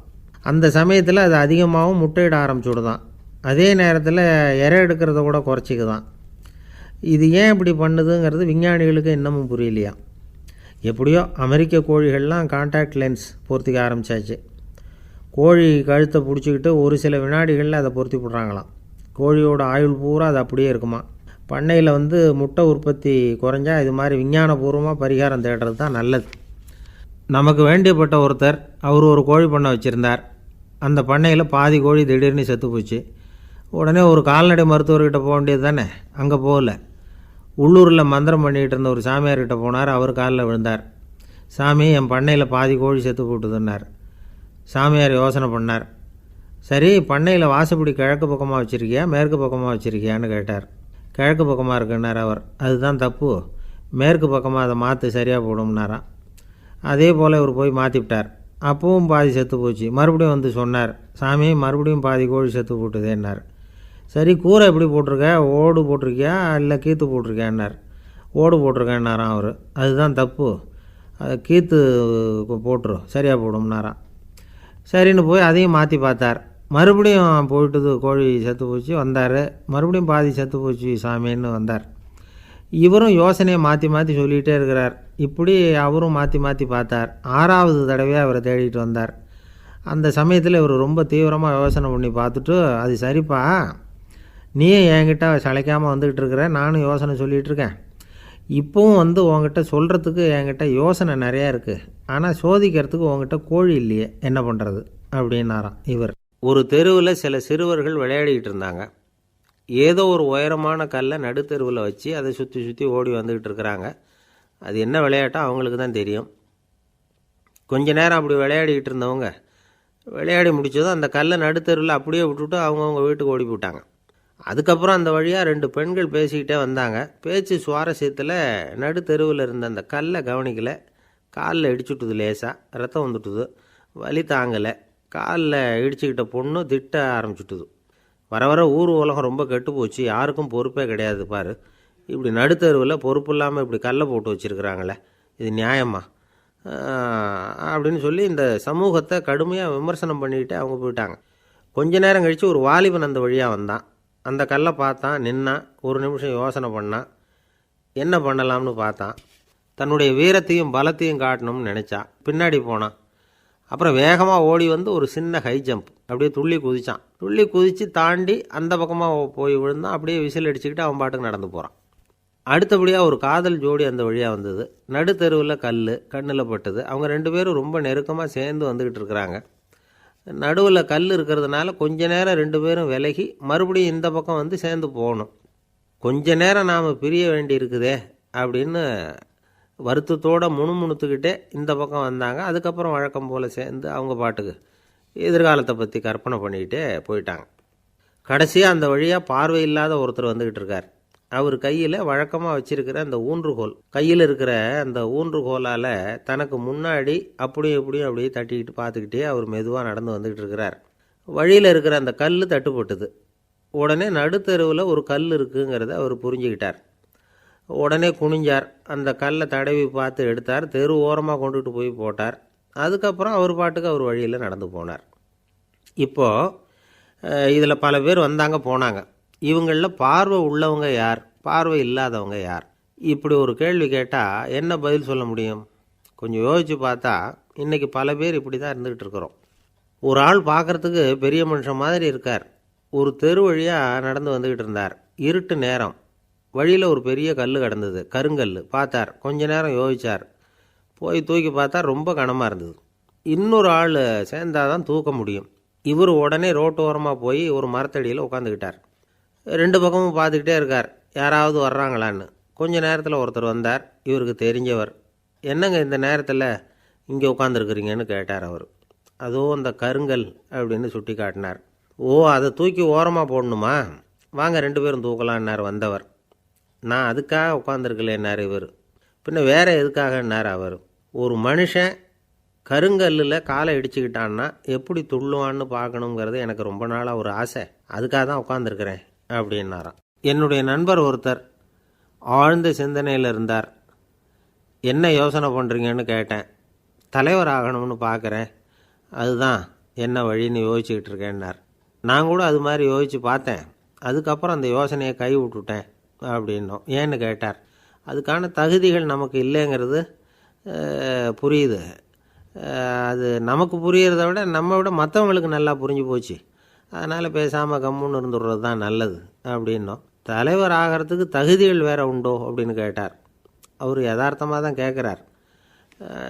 நாங்கள் உடனே எங்ககிட்ட இருந்த ஒரு புஸ்தகத்தை எடுத்து அவர்கிட்ட கொடுத்தோம். படித்து பாருங்கன்னு. தலைவர் ஆகிறதுக்கு என்ன வழி அப்படிங்கிறத பற்றி அதில் போட்டிருக்கிறாங்க. முதல் வழி என்ன தெரியுமா? ஒரு 4 பேர் முன்னாடி இல்லைன்னா ஒரு கூட்டத்துக்கு முன்னாடி நீங்கள் பேச போகிறீங்க. அப்போ எப்படி ஆரம்பிக்கணும்னா, உண்மையான புகழ்ச்சி, நேர்மையான பாராட்டு, இதோடு ஆரம்பிக்கணும். எடுத்ததுமே அது சரியில்லை இது சரியில்லைன்னு பேசிகிட்டு இருக்கக்கூடாது. மக்களை பார்த்து நீங்கள் தான் தப்பு பண்ணிவிட்டீங்க அப்படின்னு நேரடியாக சொல்லக்கூடாது. தவறு இருந்தாலும் அதை மறைமுகமாக ஏதாவது கதை சொல்லி அதிலேருந்து அவங்க புரிஞ்சுக்கிற மாதிரி செய்யணும். அடுத்தவங்க பண்ண தப்பு என்னன்னு அலசறதுக்கு முன்னாடி நீங்கள் பண்ணின தப்பு என்னங்கிறத பற்றியே பேசுங்க. எதுக்கும் நேரடியாக உத்தரவு போட்டுக்கிட்டு இருக்கக்கூடாது. இதை நீங்கள் செய்யணும் அப்படின்னு சொல்கிறதுக்கு பதிலாக நீங்கள் இப்படி செஞ்சால் எப்படி இருக்கும் அப்படின்னு கேள்வி மாதிரி கேட்கணுமா. இப்படி கேட்டால் அது உத்தரவு மாதிரி தெரியாதான். அடுத்தவங்க மரியாதையை காப்பாற்றுறது மாதிரி பேசணுமா. உங்கள் பேச்சு இன்னொருத்தரை அவமானப்படுத்துறது மாதிரி இருக்கக்கூடாதான். ஏண்டா இவங்கிட்ட போய் மாட்டிக்கிட்டோம்னு யாரும் நினச்சிடக்கூடாது. ஒவ்வொரு சின்ன வளர்ச்சியையும் பாராட்டணும். வெற்றி சாதாரணமாக இருந்தாலும் பாராட்டாமல் இருந்துடக்கூடாது. பாராட்டும் பொழுது தாராளமாக இருக்கணும். குறை சொல்லும் பொழுது கவனமாக இருக்கணும். வாய்க்கு வந்தபடி பேசிவிட்டா அதுக்கப்புறம் வகையாக மாட்டிக்கிட்டு முழிக்க வேண்டியிருக்கும். நீங்கள் பேசுகிறது இன்னொருத்தருக்கு ஒரு கௌரவத்தையும் மரியாதையும் உண்டு பண்ணுறது மாதிரி இருக்கணும். நீங்கள் பேசுகிறது அடுத்தவங்களுக்கு இருக்கிற கொஞ்ச நெஞ்ச மரியாதையும் எடுத்து விடுறது மாதிரி இருக்கக்கூடாது. உங்கள் பேச்சை கேட்டால் கேட்குறவங்களுக்கு ஒரு ஊக்கம் வரணும், உற்சாகம் வரணும். தவறு எதுவாக இருந்தாலும் அதை சுலபமாக திருத்திக்கலாம், சரி பண்ணிக்கலாங்கிறது மாதிரி இருக்கணும் உங்கள் பேச்சு. அடுத்தவங்களை சந்தோஷப்படுத்துங்க. உங்கள் யோசனையை கேட்டு நடந்துக்கிறதுனால அந்த சந்தோஷம் அவங்களுக்கு கிடைக்கணும். இந்த தகுதியெல்லாம் உங்ககிட்ட இருந்தால் நீங்கள் ஒரு சிறந்த தலைவராகலாம் அப்படின்னு அந்த புஸ்தகத்தில் போட்டிருக்குது. இந்த காலத்தில் தலைவர் ஆகிறதுக்கு வேறு சில தகுதிகள்லாம் கூட தேவைப்படுது. ஒரு புள்ள தன்னுடைய அப்பா கிட்ட, அப்பா உன்ன மாதிரியே நானும் அரசியலில் சேரணும், தலைவர் ஆகணும்னு ஆசைப்படுறேன், இன்னையிலேருந்து எனக்கு அரசியல் பாடம் கற்றுக் கொடு அப்படின்னு கேட்டிருக்கான். அவரும் சரின்னு சொல்லிவிட்டு ஒரு பெரிய ஏணியை எடுத்துகிட்டு வந்தாராம். ஒரு செவுத்தில் சாத்தினார். இந்த ஏணியில் ஏறி உயர போய் அங்கே பரன் மேலே இருக்கிற ஒரு புத்தகத்தை எடுத்துகிட்டு வாடான் இருக்கார். மகனை பார்த்து, அப்பா ஏணி ரொம்ப உயரமாக இருக்குது, நீ ஜாக்கிரதையாக இதை பிடிச்சிக்கோ, நான் ஏறி போகிறேன் அப்படின்னு நான் பையன். பயப்படாத, நான் பார்த்துக்கிறேன்னார் அப்பா. பையன் ஏணியில் ஏறினா உச்சிக்கு போனதும் அப்பா கையை எடுத்துட்டார். ஏணி அப்படியே சரிஞ்சுட்டுது. பையன் பொத்துன்னு கீழே விழுந்துட்டான். இடுப்பை பிடிச்சிக்கிட்டே எழுந்திரிச்சான். என்னப்பா இது, இப்படி என்னை ஏற விட்டுட்டு கையை விட்டுட்டியே, இப்படி கை விடலாமா அப்படின்னு கத்தியிருக்கான். அப்பா நிதானமாக சொன்னாராம், அவசரப்படாதேப்பா, அரசியலில் இதுதான் முதல் பாடம், பெத்த அப்பனாக இருந்தாலும் அவனை நம்பாதே அப்படின்னு உபதேசம். அன்பாக இருக்கணும்னு அநேக பெரியவங்க சொல்லியிருக்கிறாங்க. நாமளும் அதை கேட்டுவிட்டு அன்பு காட்டுறதுக்கு தயாராக தான் இருக்கிறோம். அதை வாங்கிறதுக்கு தான் ஆளை காணும். இருந்தாலும் அன்பில் எத்தனையோ வகை உண்டு. அதை சரியாக புரிஞ்சுக்கிட்டு அதுக்கப்புறம் அன்பு காட்ட ஆரம்பிக்கணும். வகையை புரிஞ்சிக்காமல் அன்பு காட்டினா வம்புல மாட்டிக்க வேண்டியது தான். அன்புன்னா சாதாரணமாக நினச்சி விடாதீங்க. அதில் எவ்வளவு விதம் தெரியுமா? இரக்கம், கருணை, காருண்யம், பந்துத்துவம், பட்சம், பாசம், நேசம், விசுவாசம், அபிமானம், காதல், பக்தி, இப்படி பல விதமாக அதை பற்றி சொல்லி வச்சிருக்கிறாங்க பெரியவங்க. இந்த வார்த்தைகள்லாம் நாம் கேள்விப்பட்டது தான். இருந்தாலும் அதுகளுக்குள்ளே என்ன வித்தியாசம்னு கேட்டால் சரியாக சொல்ல தெரியாது. அதனால் இந்த வார்த்தைகளுக்கெல்லாம் பெரியவங்க என்ன விளக்கம் சொல்கிறாங்கன்னு இப்போ பார்க்கலாம். எளியவர்கள் மேலே செலுத்துகிற அன்பு இருக்கு பாருங்க, அதுக்கு இரக்கம்னு பேர். அறிவு பலம், சரீர பலம், இது ரெண்டும் இல்லாதவங்க மேலே, அதாவது வலிமையற்றவர்கள் மேலே செலுத்துகிற அன்பு இருக்கு பாருங்க, அதுதான் கருணை. எறும்புலேருந்து யானை வரைக்கும் சகல ஜீவராசிகள் மேலேயும் காட்டுற அன்புக்கு காருண்யம்னு பேர், ஜீவகாருண்யம். சிவி சக்கரவர்த்தி காட்டின அன்பு இந்த ரகம். உறவினர்கள், சொந்தக்காரங்க, அவங்க வசதியாக இருந்தாலும் வறுமையில் இருந்தாலும் வித்தியாசம் இல்லாமல் காட்டுற அன்பு இருக்கு பாருங்க, அதுக்கு பேர் பந்துத்துவம். ஒரு எஜமானன் வேலையாள்கிட்ட காட்டுற அன்பு இருக்கு பாருங்க, அதுக்கு பேர் தான் பட்சம். அவனும் தன்னை மாதிரி மனுஷன்தாங்கிற நினப்பு வேணும். ஒரு தாய் தன்னுடைய குழந்தை மேலே, ஒரு குழந்தை தன்னுடைய தாய் மேலே செலுத்துகிற அன்புக்கு பாசம்னு பேர். ஈருடல் ஓர் உயிர்னு நினைக்கிறது இது. ராமரும் கௌசலையும் இதுக்கு உதாரணம்.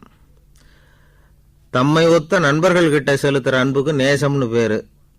வயசு, செல்வம், அந்தஸ்து இந்த வித்தியாசமெல்லாம் பார்க்காம அவங்க சுக துக்கத்தில் சமபங்கு எடுத்துக்கிறது இது. கிருஷ்ணன் குசேலர்கிட்ட காட்டினது இந்த ரகம். வேலை செய்கிறவன் முதலாளிகிட்ட காட்டுற அன்புக்கு விசுவாசம்னு பேர். தேசத்து மேலேயும் தாய்மொழி பேர்லையும் செலுத்துகிற அன்புக்கு அபிமானம்னு பேர். தேசாபிமானம்னு சொல்கிறோமே இதுதான். ஒரு கணவன் மனைவி பேரில் காட்டுற அன்புக்கு காதல்னு பேர். கடவுள் பேரில் செலுத்துகிற அன்புக்கு பக்தின்னு பேர். இப்படி அன்புல பல ரகம் இருக்கிறப்போ அதில் உள்ள வித்தியாசம் தெரியாமல் இடம் மாற்றி அன்பு காட்டினா இடைஞ்சல் தான். சரி, இந்த அன்பை பற்றி விஞ்ஞானம் என்ன சொல்லுது தெரியுமா? இதயத்தை பாதுகாக்கிறதுக்கு முக்கியமாக தேவைப்படுற ஒன்று இந்த அன்பு தான்னு சொல்லுது. நெதர்லாந்து விஞ்ஞானிகள் இதை ஆராய்ச்சி பண்ணியே கண்டுபிடிச்சிருக்கிறாங்க. கொஞ்சம் முயல் குட்டிகளை 2 பிரிவாக பிரித்தாங்க. 2 குரூப்புக்கும் கொழுப்பு அதிகமாக உள்ள ஆகாரத்தையே கொடுத்துக்கிட்டு வந்தாங்க. ஆனால் ஒரு குரூப்புக்கு வெறுமன ஆகாரத்தை கொடுத்ததோட சரி, இன்னொரு குரூப்பு முயல்களுக்கு ஆகாரம் கொடுத்ததோடு நிறுத்திக்கல.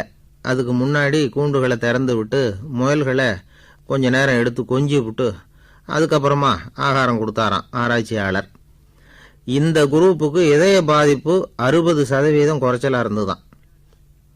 சில நோயாளிகளுக்கு ஹார்ட் அட்டாக் வந்தாலும் அதை தாங்கிக்கிட்டு குணமாகிற சக்தி அதிகமாக இருக்குது.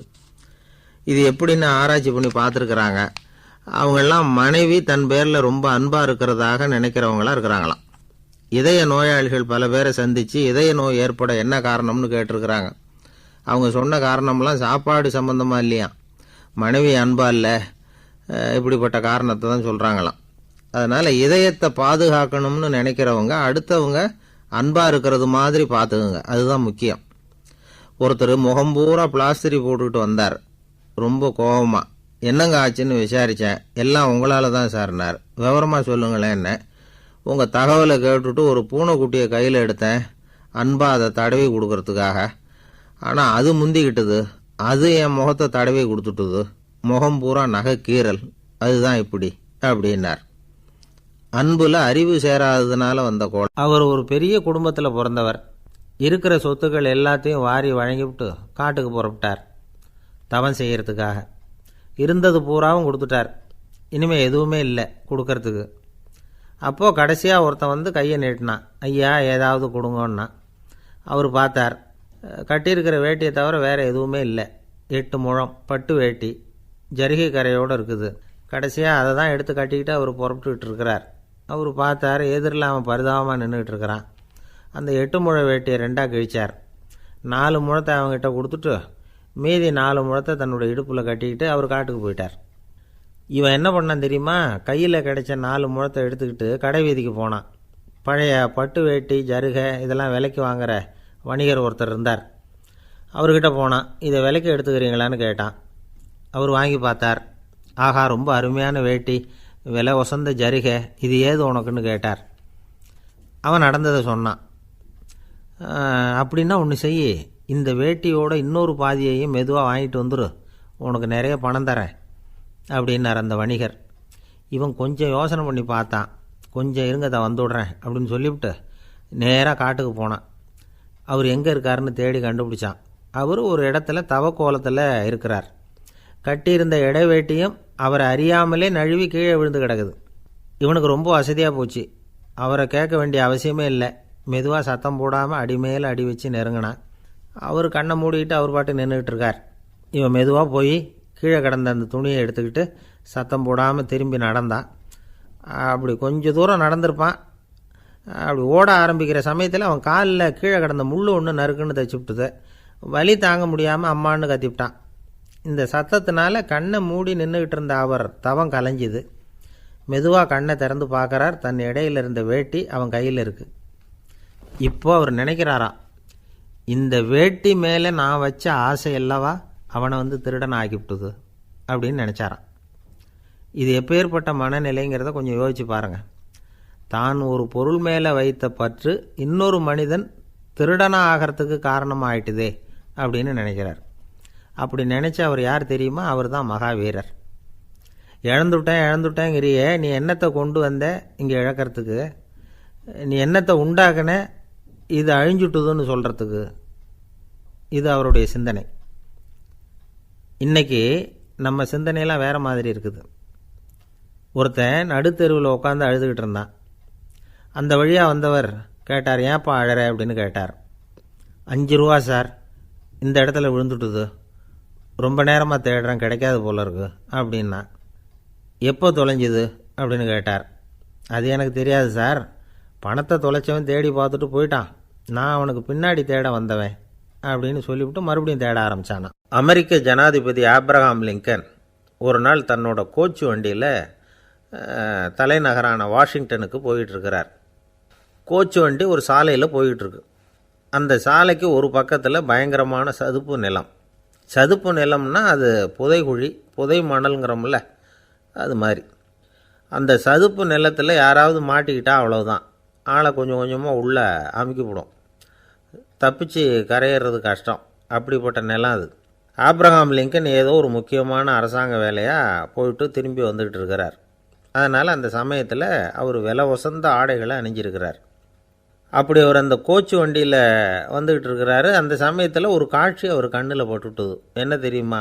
ரோட்டுக்கு பக்கத்தில் இருந்த சதுப்பு நிலத்தில் ஒரு இளம் பன்றிக்குட்டி சிக்கிக்கிட்டு தவிச்சிக்கிட்டு இருக்குது, பரிதாபமாக கத்திக்கிட்டு இருக்குது. அதை பார்த்தார் லிங்கன். அவருக்கு என்ன மாதிரி ஆயிட்டுது. உடனே வண்டியை நிறுத்த சொன்னார். கீழே இறங்கினார். தன்னோட விலை உசந்த ஆடைகளை பற்றி லட்சியம் பண்ணவே இல்லை. தனக்கே ஆபத்து வரலாம்ங்கிறத பற்றியும் கவலைப்படலை. தான் ஒரு குடியரசுத் தலைவருங்கிறத பற்றியும் அவர் நினச்சி பார்க்கல. நேராக அந்த சதுப்பு நிலம் பக்கமாக போனார். அந்த சேத்துல இறங்கி பன்றிக்குட்டியை காப்பாற்றி கரைக்கு கொண்டுட்டு வந்து சேர்த்துட்டார். அதுக்கப்புறம் நிம்மதியாக கோச்சு வண்டியில் ஏறி வெள்ளை மாளிகைக்கு வந்து சேர்ந்தார். ட்ரெஸ்ஸு, உடம்பு பூரா சேறு சகதி. பார்க்குறவங்களுக்கெல்லாம் ஆச்சரியமாக போச்சு. அவங்களுக்கு ஒன்றும் புரியல. இவர் நேராக ட்ரெஸ்ஸு மாற்றிக்கிறதுக்காக போனார். கோச்சு வண்டி ஓட்டிகிட்டு வந்தவங்கிட்ட போய் எல்லோரும் கேட்டாங்க, என்ன ஆச்சு அப்படின்னு. அவர் வர்ற வழியில் நடந்த விவரத்தை சொன்னார். ஆப்ரஹாம் லிங்கனுடைய இந்த இறக்க குணத்தை எல்லாரும் பாராட்டினாங்களாம், புகழ்ந்தாங்களாம். ஆனால் இதுக்கு லிங்கன் என்ன பதில் சொன்னார் தெரியுமா? தயவு பண்ணி இந்த புகழ்ச்சியான பேச்சையெல்லாம் ஒதுக்குங்க, அதெல்லாம் வேணாம். அந்த சின்ன பிராணி சகதியில் மாட்டிக்கிட்டு துடிச்சிக்கிட்டு இருந்தது, அதை பார்த்தேன். உடனே என்னுடைய இதயத்தில் ஒரு முள் தைச்சது மாதிரி ஒரு உணர்வு. அந்த முள்ளை பிடுங்கி எறிஞ்சேன், அவ்வளவுதான். உண்மையில் அந்த பிராணிக்கு நான் உதவினேங்கிறத விட எனக்கு ஏற்பட்ட இன்னலை போக்கிக்கிட்டேன் அப்படிங்கிறது தான் உண்மை. அதுதான் பொருத்தம். அப்படி இருக்கிறப்போ இதில் புகழறதுக்கு என்ன இருக்குது அப்படின்னாராம் ஆப்ரஹாம் லிங்கன். எவ்வளவு யதார்த்தமான வார்த்தைகள் பாருங்கள். இந்த காலத்தில் நம்மளையும் பல பேர் அப்படி உண்டு. நீச்சல் தெரியாத ஒரு ஆள் தண்ணியில் இறங்கிட்டான். தண்ணி ஆழம்ங்கிறது அப்புறமா தான் தெரிஞ்சுது. தத்தளிக்க ஆரம்பிச்சுட்டான். வாழ்னு கத்துறான். கரையில் நின்றுக்கிட்டு இருந்த ஒருத்தர் இதை பார்த்தார். உடனே அவருக்கு இதயத்தில் முள் தைச்சது மாதிரி ஒரு உணர்வு. உடனே குபீர்னு தண்ணியில் பாய்ஞ்சார். அவரை காப்பாற்றி கரைக்கு கொண்டுட்டு வந்து சேர்த்தார். இதை பார்த்துக்கிட்டு இருந்த இன்னொருத்தர் காப்பாற்றின அந்த ஆளை பாராட்டி புகழ்ந்தார். என்ன புகழாதீங்க சார் அப்படின்னார் அவர். ஏன்னு கேட்டார் இவர். நான் அந்த ஆளை ஏன் காப்பாற்றினேன் தெரியுமா? அவன் நேற்றுக்கு என்கிட்ட 300 ரூபா கடன் வாங்கியிருக்கிறான். இவன் தண்ணியில் போட்டான்னா நான் கொடுத்த கடனும் தண்ணியில் போடும், அதனால தான் விழுந்து காப்பாற்றினேன் அப்படின்னா அந்த ஆள். ஒருத்தர் ரொம்ப அவசரமாக போய்கிட்டு இருந்தார். எங்கே சார் போகிறீங்கன்னு கேட்டோம். எனக்கு வேண்டியப்பட்ட ஒருத்தருக்கு குழந்தை பிறந்திருக்கிறதாக செய்தி வந்திருக்கு, அதுதான் ஆஸ்பத்திரிக்கு போயிட்டுருக்கேன், பார்த்துட்டு வரலாம்னு அப்படின்னார். அப்படின்னா கொஞ்சம் இப்படி உட்காருங்க அப்படின்னோம். சில விவரமெல்லாம் சொல்கிறேன், கேட்டுக்கிட்டு போங்க அப்படின்னோம். உட்காந்தார். அப்புறம் சொல்ல ஆரம்பித்தோம். புதுசாக பிறந்திருக்கிற ஒரு குழந்தைய பார்க்க போகிறதுன்னா அது சாதாரண விஷயம் இல்லை. அதில் ரொம்பவும் கவனமாக நடந்துக்கணும். புது குழந்தைக்கு நோய் சுலபமாக தொற்றும். முக்கியமாக காற்று மூலமாக பரவுகிற நோய்கள் சுலபமாக வந்துடும். அதனால் நமக்கு உடம்பு சரியில்லைன்னா குழந்தைய விட்டு கொஞ்சம் தள்ளியே இருக்கிறது தான் நல்லது. பெரியவங்களை பொறுத்த வரைக்கும் சாதாரணமாக உள்ள ஒரு கிருமி கூட குழந்தையை பொறுத்த வரைக்கும் ரொம்ப மோசமான ஒரு கிருமியாக இருக்கும். சில வெளிநாடுகளில் எப்படி தெரியுமா? பிறந்த குழந்தை தூங்கிக்கிட்டு இருக்கிற ஒரு ரூமுக்கு போகணும்னா போகிறவங்க முகமூடி போட்டுக்கணும், காலணிகளை மாற்றிக்கணும், அவ்வளவு சுத்தமாக உள்ளே போய் பார்த்துட்டு வரணும். பொதுவாக சில ஆஸ்பத்திரிகளில் பார்த்திங்கன்னா பார்வையாளர்கள் நேரத்தில் விசிட்டிங் ஹவர்ஸ் தாயை விட்டு குழந்தைய தனியாக பிரித்து வச்சுருவாங்க. எதுக்குன்னு நினைக்கிறீங்க? அந்த நேரம் பல பேர் வருவாங்க போவாங்க. அவங்க கை கால் சுத்தமாக இருக்காது. சுத்தம் இல்லாத கைகள் மூலமாக கிருமிகள் பரவும். சுத்தமில்லாத கைன்னா மண்ணு தூசி படிஞ்சிருக்கிற கை மட்டும் தான் அர்த்தம் இல்லை. சாலையில் கையை வீசிக்கிட்டு நடந்து வர்றீங்க, குழந்தைய பொறுத்த வரைக்கும் அது கூட சுத்தம் இல்லாத கை தான். தாயை தவிர மற்றவங்க குழந்தைய தூக்காமல் பார்த்துக்கிறது நல்லது. தாய் கூட அளவோட கொஞ்சிறதோடு நிறுத்திக்கணும். புதுசாக ஒரு குழந்தைய பெற்றுருக்கிற பொண்ணுக்கிட்ட மற்ற தாய்மார்கள் ஏதாவது சொல்லிக்கிட்டே இருப்பாங்க. குழந்தைய அப்படி வளர்க்கணும் இப்படி வளர்க்கணும் அப்படின்னு ஏதாவது அட்வைஸ் பண்ணிக்கிட்டே இருப்பாங்க. இப்படி ஓவராக அறிவுரை பண்ணுறது அந்த பொண்ணை குழப்பி விட்டுரும். அதனால் அப்படிலாம் பண்ணக்கூடாது. அந்த பெண்ணே ஏதாவது கேட்டால் கூட டாக்டர் சொல்ல வேண்டிய விவரங்களையெல்லாம் நாமே சொல்லிகிட்டு இருக்கக்கூடாது. புதுசாக பிறந்திருக்கிற குழந்தைய மட்டும்தான் இப்படி பார்க்கணும்னு இல்லை.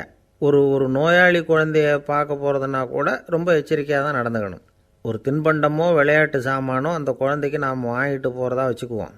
அதை நேராக கொண்டுகிட்டு போய் அந்த குழந்தைகிட்டே கொடுக்கக்கூடாது. அதோட அப்பா அம்மாக்கிட்ட ரகசியமாக கொடுக்கலாம். அவங்க முடிவு பண்ணட்டும் குழந்தைகிட்ட அதை கொடுக்கலாமா வேண்டாமாங்கிறத. அவங்களுக்கு தான் தெரியும் அதோட மனசும் உடம்பும்.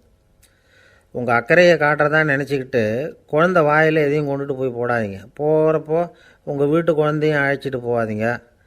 இது நோயை வாங்கிட்டு வந்துடும், அல்லது புதுசாக ஒரு நோயை அதுக்கிட்ட கொடுத்துட்டு வந்துடும். என்ன தான் உங்களுக்கு பழக்கமான குழந்தையாக இருந்தால் கூட அதுக்கு விருப்பம் இல்லைன்னா பேசக்கூடாது. அங்கே போய் அவங்க பள்ளிக்கூடத்தை ஞாபகப்படுத்திகிட்டு இருக்கக்கூடாது. நோயில் இருக்கிறப்ப ஸ்கூலை பற்றி பேச அது விரும்பாது.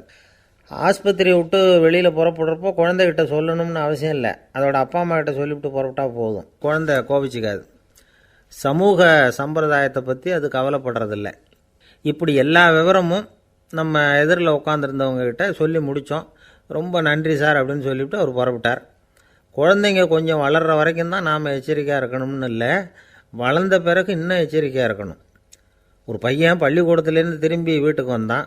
முகம் பூரா நகத்தால் கீறி இருந்தது. அப்பா பார்த்து பயந்துட்டார். யாருடா உன்னை இப்படி பண்ணது அப்படின்னார். என் கூட படிக்கிற இன்னொரு பையன்னா. நாளைக்கு உன் கூட பள்ளிக்கூடத்துக்கு வர்றேன், நீ எனக்கு அவனை அடையாளம் காட்ட முடியுமான்னார். அது ரொம்ப